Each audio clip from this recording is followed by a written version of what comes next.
నమస్కారం ETV news కు స్వాగతం. ముందుగా ముఖ్యాంశాలు. కశ్మీర్లో మరోసారి పేట్రేగిన తీవ్రవాదులు. ఉధంపూర్లో అమర్నాథ్ యాత్రికులపై కాల్పులు. 7 మృతి, 19 మందికి గాయాలు. ఘటనను తీవ్రంగా ఖండించిన పార్టీలు. పిరికిపంద చర్యగా అభివర్ణించిన ప్రధాని. క్షతగాత్రులను పరామర్శించిన కశ్మీర్ ముఖ్యమంత్రి.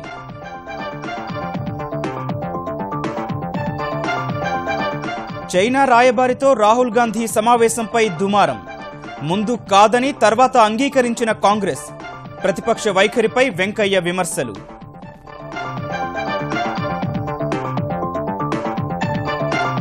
ప్రాజెక్టులపై 18% జీఎస్టీపై తెలంగాణ సర్కారు దృష్టి. ప్రభావం అధ్యయనం చేసేందుకు కమిటీ ఏర్పాటు.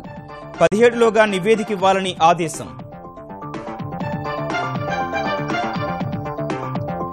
జీఎస్టీ అమల్లో 2వ స్థానంలో ఆంధ్రప్రదేశ్. మొదట్లో సమస్యలు తప్పవన్న యనమల. దీర్ఘకాలంలో ప్రజలు, వ్యాపారులకు మేలేనని వెల్లడి.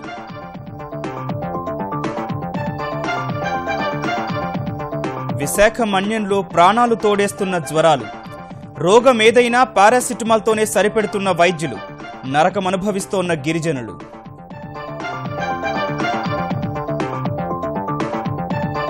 వింబుల్డన్ 4వ రౌండ్లోనే వెనుతిరిగిన నాదల్.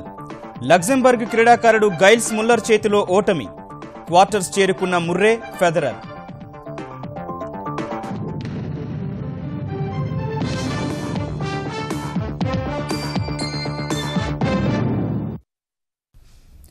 జమ్మూ కశ్మీర్లో మరోమారు పేట్రేగిపోయిన ముష్కరులు 7 అమర్నాథ్ యాత్రికుల్ని బలిగొన్నారు. గత రాత్రి అనంతనాగ్ జిల్లాలో యాత్రికుల బస్సుపై జరిగిన దాడిలో గుజరాత్, మహారాష్ట్రకు చెందిన 7 మృతి చెందగా 19 మంది గాయపడ్డారు. దాడిని తీవ్రంగా ఖండించిన ప్రధాని మోదీ ఇలాంటి పిరికి చర్యలు, పాపిస్టి కుట్రలకు భారత్ లొంగబోదని తేల్చి చెప్పారు. దాదాపు 17 ఏళ్లలో ఎన్నడూ లేని విధంగా అమర్నాథ్ యాత్రికులే లక్ష్యంగా ఉగ్రవాదులు విరుచుకుపడ్డారు. జమ్మూ కాశ్మీర్లోని అనంతనాగ్ జిల్లాలో యాత్రికుల బస్సుపై విచక్షణారహితంగా దాడికి దిగి అమ్మాయికుల ప్రాణాలు బలిగొన్నారు. తొలుత బొటెంగూలో పోలీసులకు చెందిన బుల్లెట్ ప్రూఫ్ బంకరుపై ఉగ్రవాదులు దాడికి దిగగా భద్రతా సిబ్బంది దీటుగా తిప్పికొట్టారు. అక్కడి నుంచి ఖన్నాబల్కు వెళ్లిన ముష్కరులు పోలీసు పికెట్పై కాల్పులు జరిపారు. పోలీసులు ఎదురుదాడికి దిగగా ఉగ్రవాదులు పారిపోయారు. అదే సమయంలో గుజరాత్, మహారాష్ట్రకు చెందిన యాత్రికులతో కూడిన బస్సు జమ్మూ వైపు వెళుతూ కన్నబలు ప్రాంతానికి రాగా ముష్కరులు రెచ్చిపోయారు. తుపాకులతో విచక్షణరహితంగా కాల్పులు జరిపారు. బస్సులోని యాత్రికులు ఏం జరుగుతుందో తెలుసుకునేలోపే కొందరు ప్రాణాలు కోల్పోయారు. మరికొందరు తూటాలు తగిలి తీవ్రంగా గాయపడ్డారు. సమాచారం అందుకున్న అధికారులు క్షతగాత్రుల్ని ఆసుపత్రులకు తరలించారు. ఆ ప్రాంతంలో అదనపు భద్రతా సిబ్బందిని మోహరించి ఉగ్రవాదుల కోసం గాలింపు చర్యలు చేపట్టారు.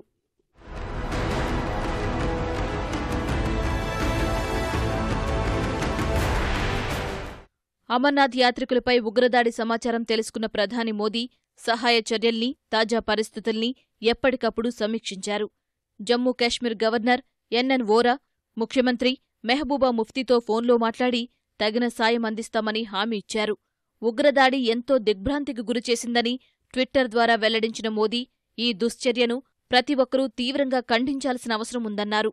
బాధితులకు ప్రగాఢ సానుభూతి తెలిపిన ఆయన క్షతగాత్రులు త్వరగా కోలుకోవాలని ఆకాంక్షించారు. అటు వోరా, ముఫ్తీతో ఫోన్లో మాట్లాడిన కేంద్ర హోంమంత్రి రాజ్నాథ్ సింగ్ దాడిపై సమాచారం అడిగి తెలుసుకున్నారు. క్షతగాత్రులకు మెరుగైన వైద్యం అందించాలని, రాష్ట్రవ్యాప్తంగా భద్రతను కట్టుదిట్టం చేయాలని నిర్దేశించారు. మోదీ, రాజ్నాథ్తో ఫోన్లో మాట్లాడిన అనంతరం జమ్మూ కాశ్మీర్ ముఖ్యమంత్రి అనంతనాగ్ వెళ్లి క్షతగాత్రుల్ని పరామర్శించారు.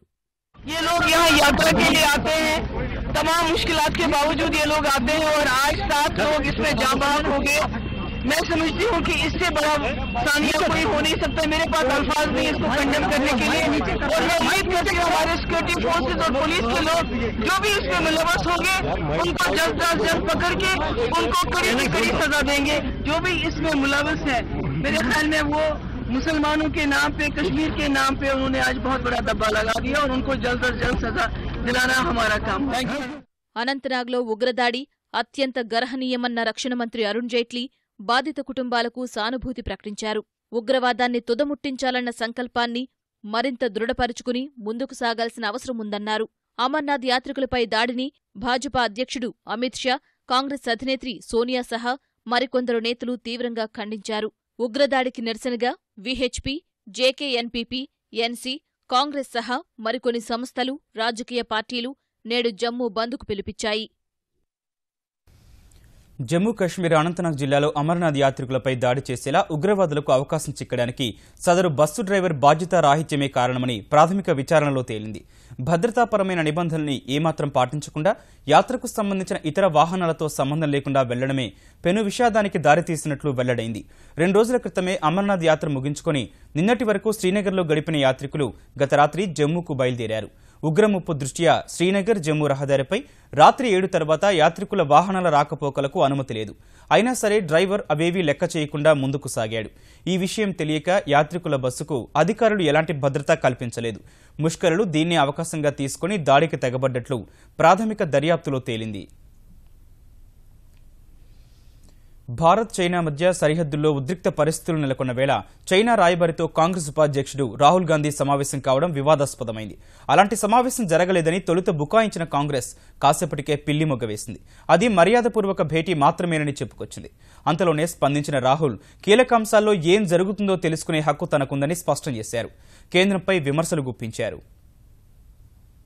సిక్కిం సమీపంలోని డోక్లాం సరిహద్దు విషయంలో భారత్ చైనా మధ్య మాటల యుద్ధం సాగుతున్న వేళ కాంగ్రెస్ ఉపాధ్యక్షుడు రాహుల్ గాంధీ ఢిల్లీలోని తన నివాసంలో శనివారం చైనా రాయబారి లూ జౌహుయితో భేటీ కావడం రాజకీయ దుమారానికి దారితీసింది.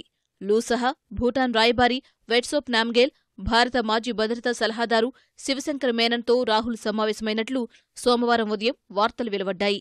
ఇదే విషయాన్ని తన వెబ్సైట్లో ఉంచిన చైనా రాయబార కార్యాలయం తర్వాత ఆ ప్రకటనను తొలగించింది. ఇవన్నీ తప్పుడు వార్తలని కాంగ్రెస్ అధికార ప్రతినిధి రణదీప్ సింగ్ సుర్జేవాలా ట్విట్టర్లో చెప్పారు. ప్రభుత్వమే ఇలాంటి వార్తల్ని కొన్ని ఛానళ్ల ద్వారా వ్యాప్తిస్తోందని ఆరోపించారు.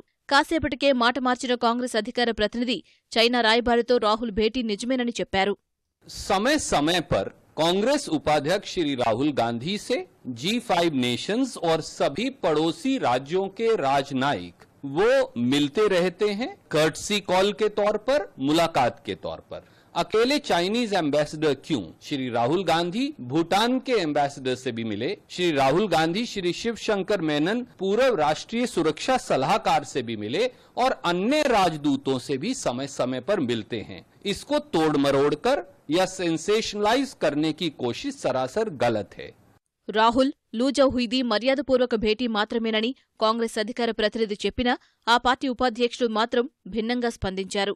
కీలక విషయాల్లో ఏం జరుగుతుందో ఎప్పటికప్పుడు తెలుసుకునే హక్కు తనకు ఉందని ట్విట్టర్లో పేర్కొన్న రాహుల్ కేంద్రంపై మండిపడ్డారు.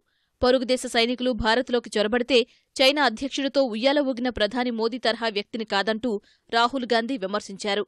సరిహద్దు ఉద్రిక్తతలు నెలకొన్న వేళ 3 కేంద్ర మంత్రులు చైనా ఆతిథ్యాన్ని ఎందుకు స్వీకరించారని ప్రశ్నించారు. రాహుల్ విమర్శల్ని అధికార పక్షం తోసిపుచ్చింది. If a Congress leader has met the Chinese ambassador, what is secret about it? They should make it public, that's all. Why should they try to hide it and then again try to give explanations? August 5న జరిగే ఉపరాష్ట్రపతి ఎన్నికకు ఉమ్మడి అభ్యర్థి ఎంపికపై విపక్షాలు నేడు చర్చించనున్నాయి.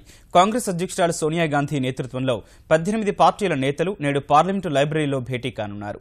రాష్ట్రపతి ఎన్నికల్లో ఎన్డీఏ అభ్యర్థి రామ్నాథ్ కోవింద్కు మద్దతు ప్రకటించిన జేడీయూ ఉపరాష్ట్రపతి ఎన్నికల విషయంలో విపక్షాల వైపే నిలుస్తూ నేటి సమావేశానికి హాజరు కానుంది. ఉపరాష్ట్రపతి ఎన్నికకు ఉమ్మడి అభ్యర్థి ఎవరనే అంశంపై ఇప్పటి వరకు ఎలాంటి చర్చ జరగలేదని విపక్షాలు చెప్పాయి. కాంగ్రెస్కు చెందిన ఆ వ్యక్తిని అభ్యర్థిగా ఎంపిక చేసేందుకు ఇతర పార్టీలు సుముఖంగానే ఉన్నట్లు సంకేతాలిచ్చిన విపక్షాలు ఆ పేరును నేడే ప్రకటించే అవకాశం ఉంది. ఆర్జేడీ అధినేత లాలూ ప్రసాద్ నివాసాల్లో కేంద్ర దర్యాప్తు సంస్థల సోదాల నేపథ్యంలో ఈ నెల 17న ప్రారంభమయ్యే పార్లమెంటు వర్షాకాల సమావేశాల్లో ఎలాంటి వ్యూహం అనుసరించాలో నేటి భేటీలో చర్చించనున్నట్లు విపక్షాలు తెలిపాయి. ఆదాయ పన్ను చెల్లింపు, పాన్ కార్డు కోసం దరఖాస్తు, ఐటీ సంబంధిత ఇబ్బందులపై ఫిర్యాదులు చేయడాన్ని సరళతరం చేస్తూ కేంద్ర ప్రత్యక్ష పన్నుల బోర్డు సిబిడిటి మొబైల్ యాప్ను అందుబాటులోకి తెచ్చింది.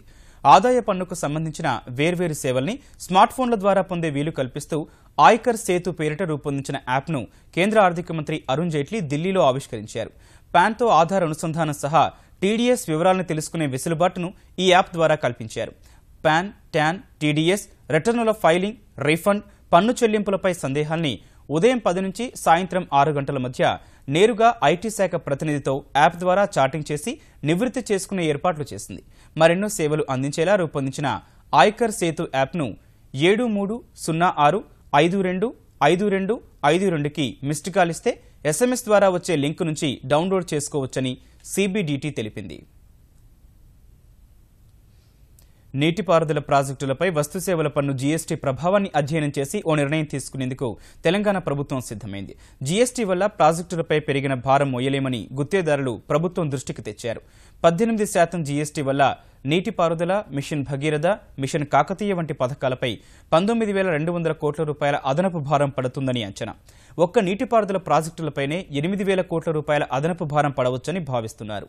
తమపై భారం లేకుండా చేస్తే తప్ప ముందుకెళ్లలేమని గుత్తేదారులు ప్రభుత్వానికి స్పష్టం చేశారు. ఈ నేపథ్యంలో నీటిపారుదల ప్రాజెక్టులపై వస్తుసేవల పన్ను ప్రభావాన్ని పూర్తి స్థాయిలో అధ్యయనం చేయాలని తెలంగాణ ప్రభుత్వం నిర్ణయించింది. GST వల్ల పడే అదనపు భారం సమస్యల అధ్యయనానికి వాణిజ్య పన్నులు, నీటిపారుదల శాఖ, రహదారులు, భవనాల శాఖకు చెందిన అధికారులు, ఇంజనీర్లతో కమిటీని ఏర్పాటు చేసింది. GST ప్రభావంపై అధ్యయనం చేసి ఈ నెల 17లోగా నివేదిక ఇవ్వాలని ఆదేశించింది. ఒకే దేశం ఒకే పన్ను నినాదంతో వచ్చిన వస్తుసేవల పన్ను రికార్డు సృష్టించే దిశగా దూసుకుపోతోంది. పూర్తి సాంకేతికతను ఇమర్చుకుని దేశవ్యాప్తంగా అమలవుతోన్న GST వల్ల ఆంధ్రప్రదేశ్ లాంటి రాష్ట్రాల్లో ఇప్పటికే కోట్లాది రూపాయల లావాదేవీలు జరుగుతున్నాయి. మొదటి నెలలోనే దేశవ్యాప్తంగా దాదాపు 300 కోట్ల పైచిలకు GST లావాదేవీలు నమోదవుతాయని అంచనా వేస్తున్నారు. ఆంధ్రప్రదేశ్లో ఇప్పటికే కోట్లాది రూపాయల వాణిజ్య లావాదేవీలు GST కింద నమోదైనట్టు ఆర్థిక మంత్రి యనమల రామకృష్ణుడు స్పష్టం చేశారు. ప్రస్తుతం ప్రాథమిక స్థాయిలో చిన్న చిన్న సమస్యలు ఉన్నప్పటికీ త్వరలోనే పరిష్కరించి ముందుకెళ్తామని యనమల తెలిపారు. దేశంలోనే మనం మైగ్రేషన్లో సెకండ్ ప్లేస్లో ఉన్నాం. ఫస్ట్ కర్ణాటక చేసింది, మనం సెకండ్ ప్లేస్లో ఉన్నాం. ఇంకా చిన్న ప్రాబ్లమ్స్ ఉంటాయి. ఏం చేద్దంటే బికాజ్ ఆఫీసర్స్ అడ్జస్ట్ కావాలి, కొత్త చట్టం చదువుకోవాలి, కొత్త రూల్స్ చదువుకోవాలి, మంచి వ్యవస్థను ఎస్టాబ్లిష్ చేయాలనేటువంటి ప్రయత్నం రాష్ట్ర ప్రభుత్వం చేస్తుంది. దీనివల్ల లాంగ్ రన్లో మన రాష్ట్రానికి ఉపయోగం ఉంటుంది, ప్రజలకు కూడా ఉపయోగం ఉంటుంది, ట్రేడర్స్కి కూడా ఉపయోగం ఉంటుంది, ఇండస్ట్రీకి ఉపయోగం ఉంటుంది. జ్వరాలతో విశాఖ మన్యం పడకేసింది. ఎడతెరిపి లేకుండా కురుస్తోన్న వర్షాలకు అంటురోగాలు ప్రబలగా బాహ్య ప్రపంచంతో పెద్దగా సంబంధం లేని గ్రామాలు, అరకొర వైద్య సేవలతో గిరిజనుల ప్రాణాలు గాలిలో దీపంలా మారాయి. దోమల బెడదతో మలేరియా వెంటాడుతున్నా అధికారులు సరైన చర్యలు చేపట్టడం లేదు. విశాఖ మన్యాన్ని మలేరియా, టైఫాయిడ్ జ్వరాలు పట్టి పీడిస్తున్నాయి. ప్రతి ఇంటిలోనూ రోగాలతో ప్రజలు మంచం పట్టారు. గత ఏడాది కన్నా ఈసారి కాస్త నయమని అధికారులు చెబుతున్నా వాస్తవ పరిస్థితులు మాత్రం అందుకు భిన్నంగా ఉన్నాయి. అంటురోగాలతో గిరిజనులు అల్లాడిపోతున్నారు. వైద్య బృందాలు మొక్కుబడిగా గ్రామాల్ని సందర్శించి నామమాత్రపు చికిత్స అందిస్తున్నాయి. పాడేరు నియోజకవర్గంలో సొలభం, గడుతూరు, పచ్చలపల్లి, మగతపాలెం, వనబరంగిపాడు గ్రామాల్లో పరిస్థితి మరీ దారుణంగా ఉంది. చిన్నారులు మొదలు పెద్దల వరకు చలిజ్వరంతో వణికిపోతున్నారు. రహదారి మార్గం సరిగ్గా లేని మారుమూల గ్రామాల్లో వైద్యమందక గిరిపుత్రుల ప్రాణాలు పోతున్నాయి. ముంచంగిపుట్టు మండలంలో ప్రతి గ్రామంలోనూ జ్వరపీడితులు ఉన్నారు. వారం రోజుల వ్యవధిలోనే 2 మృతి చెందారు. కుమ్మర్పుట్టు గ్రామంలో గతేడాది సుమారుగా 7-8 మంది విషాజ్వరాలు వచ్చి చనిపోయారు. కారణం మంచినీరు, తాగునీటి సమస్య చాలా తీవ్రంగా ఈ ఊర్లో ఉంది. మళ్ళీ ఈ ఏడాది కూడా అదే పద్ధతిలో జ్వరాలు రావడం అనేది, జ్వరాలు చాలా విజృంభించడం జరిగింది. ఆర్డర్లో మేము వెళ్ళినప్పుడు సార్ మరి ట్రీట్మెంట్ కూడా సరిగా వారు అందించట్లేదము. సీరియస్ అయిపోగా అవి వైద్యాలు తీసుకెళ్ళడంతే మా భయానికి వదిలేసాం సార్. అప్పుడు తర్వాత నాటు వైద్యం పెట్టించుదాం అనుకుని వచ్చాము. ఇంటికి వస్తే వచ్చిన తర్వాత చనిపోయేది. ఇటీవల కురిసిన వర్షాలకు గిరిజన గ్రామాల్లో దోమల బెడద ఎక్కువై మలేరియా, టైఫాయిడ్ విజృంభిస్తున్నాయి. దోమతెరలు ఇంకా ఆయా గ్రామాలకు చేరలేదు. రక్షిత మంచినీరు లేక దాదాపు 350 గ్రామాలు కొండల్లో పారే వాగుల్లోని నీరే తాగుతున్నారు. చాలా చోట్ల నీటిశుద్ధి కేంద్రాలు, ఓవర్హెడ్ ట్యాంకులు అలంకారప్రాయంగానే మిగిలాయి. ఓటనీరే అడవి బిడ్డలకు శరణ్యమవుతోంది. వైద్య బృందాలు కేవలం పారాసెటమాల్ మందులు ఇచ్చి చేతులు దులుపుకుంటున్నాయి. మందులు ఇచ్చినారు, మింగేస్తుంది, తగ్గలేదు, దగ్గు అయిపోయింది. 10 రోజులు అవుతుందండి సార్. తగ్గలేదు. నవ్వులు, చేతులు, కాళ్ళు తిరగడం, జీవు లగలకి తిరగడం, జీవు అలాగ అయిపోతుందండి. చనిపోయినండి మరి కాల్చేలంతా ఈ పీ కూడా ఇదంతా విషాంశాలు పోయాక జ్వరం తల బాధ ఏకేమండి. తెలంగాణ సర్కారు ప్రతిష్టాత్మకంగా నిర్మించనున్న కాకతీయ మెగా జౌళి పార్కుకు కీలకమైన పర్యావరణ అనుమతులు లభించాయి. నూలుదార నుంచి అన్ని రకాల వస్త్రోత్పత్తులు ఒకే చోట ఉత్పత్తి అయ్యేలా వరంగల్లో నిర్మించనున్న జౌళి పార్కునకు తెలంగాణ సర్కారు 1500 ఎకరాలు సేకరించింది. వస్త్రోత్పత్తుల్లో రంగులు, రసాయనాలు వాడాల్సి ఉన్నందున పర్యావరణ అనుమతి కోసం రాష్ట్ర ప్రభుత్వం దరఖాస్తు చేసింది. ఇటీవల చింతలపల్లి వద్ద ప్రజాభిప్రాయ సేకరణ జరిపిన కేంద్రం పర్యావరణ అనుమతులు మంజూరు చేసింది. ఈ నేపథ్యంలో పార్కును సత్వరమే ప్రారంభించేందుకు ప్రభుత్వం సిద్ధమవుతోంది. ఇప్పటికే 20 సంస్థలతో సంప్రదింపులు జరపగా అధిక శాతం పెట్టుబడి పెట్టేందుకు ఆమోదం తెలిపాయి.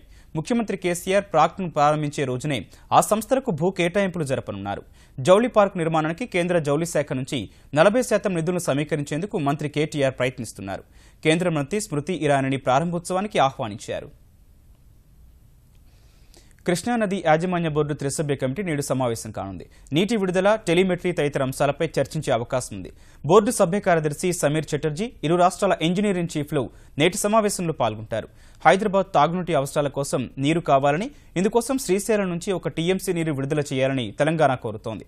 శ్రీశైలంలో కనీస మట్టాన్ని కొనసాగించాలని కోరుతున్న ఆంధ్రప్రదేశ్ కృష్ణా డెల్టా సహా ఇతర అవసరాలకు 3 టీఎంసీల నీరు కావాలని విజ్ఞప్తి చేసింది. ఈ నేపథ్యంలో త్రిసభ్య కమిటీ ఈ మధ్యాహ్నం సమావేశమవుతోంది.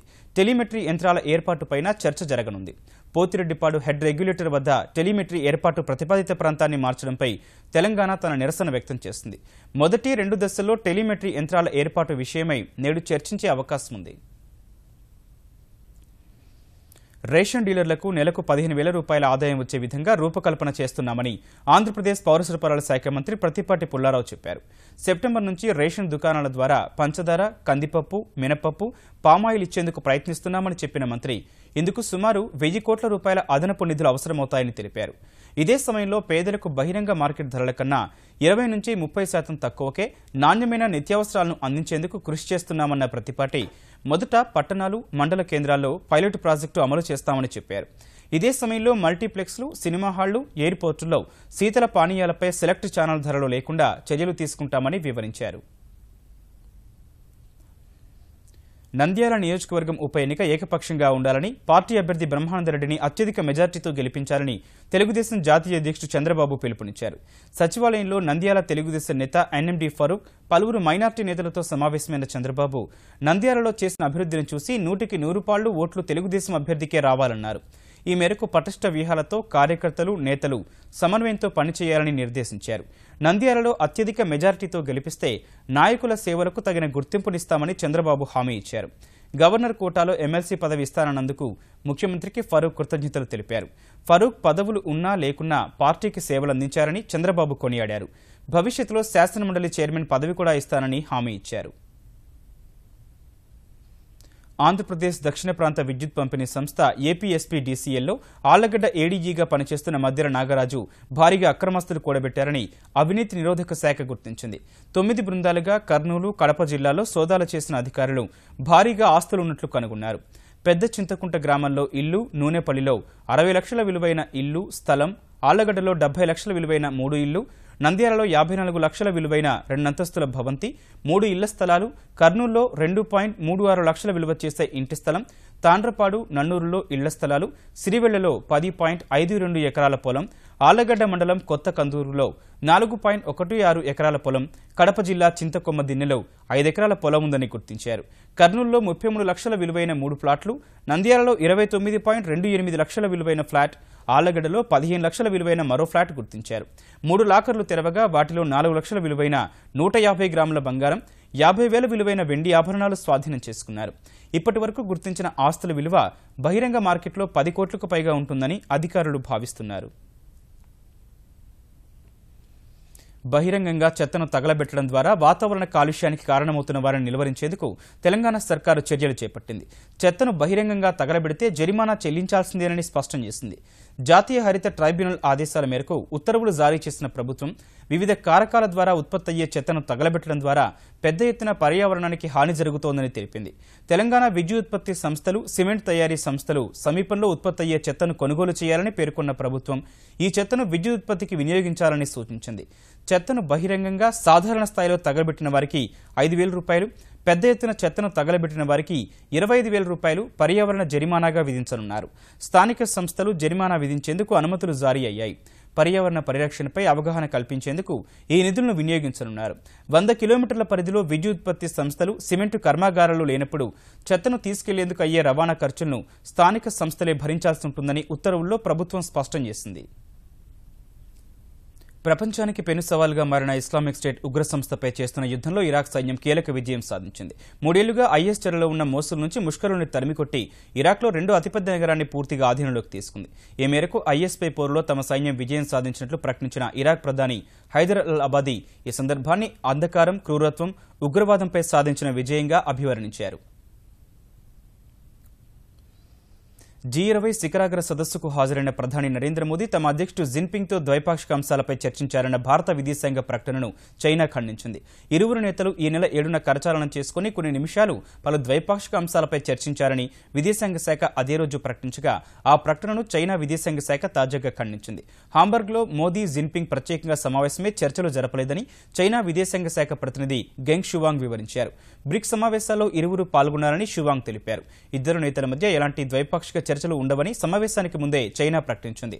సిక్కిం డోక్లాం సరిహద్దు వివాదంపై ఉద్రిక్తతలు కొనసాగుతున్న వేళ G20 సమావేశాలకు హాజరైన మోదీ, జిన్పింగ్ కలిసి చర్చలు జరిపారన్న విదేశాంగ శాఖ ప్రకటన గత వారం పతాక శీర్షికలకు ఎక్కింది. ఇప్పుడు ఆ భేటీలో ద్వైపాక్షిక చర్చలే జరగలేదన్న చైనా ప్రకటనకు ప్రాధాన్యం ఏర్పడింది. పాకిస్తాన్ సైనిక కోర్టు ఉరిశిక్ష విధించిన భారత నౌకాదళ మాజీ అధికారి కుల్భూషణ్ జాదవ్ను కలిసేందుకు వెళ్లారన్న ఆయన మాతృమూర్తికి వీసాను జారీ చేయడంలో పాక్ విదేశాంగ మంత్రి సర్తాజ్ అజీజ్ వ్యవహరిస్తోన్న తీరుపై విదేశాంగ మంత్రి సుష్మా స్వరాజ్ తీవ్ర అసంతృప్తి వ్యక్తం చేశారు. జాదవ్ తల్లికి వీసా జారీ చేసే అంశంపై తాను రాసిన లేఖను పట్టించుకోకుండా సర్తాజ్ కనీస మర్యాదను కూడా పాటించడం లేదని ట్విట్టర్ వేదికగా ఆమె విమర్శించారు. భారత్లో చికిత్స కోసం పాక్ జాతీయులు వైద్య వీసాల కోసం చేసే దరఖాస్తును మాత్రం వెంటనే ఆమోదిస్తామని సుష్మా తెలిపారు.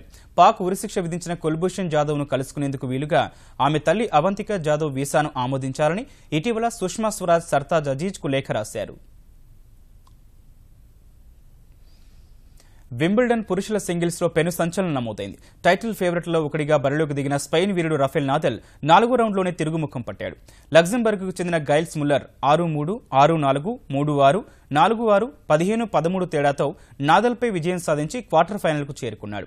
డిఫెండింగ్ ఛాంపియన్ ముర్రే వరుసగా 10సారి వింబుల్డన్ క్వార్టర్స్ చేరాడు.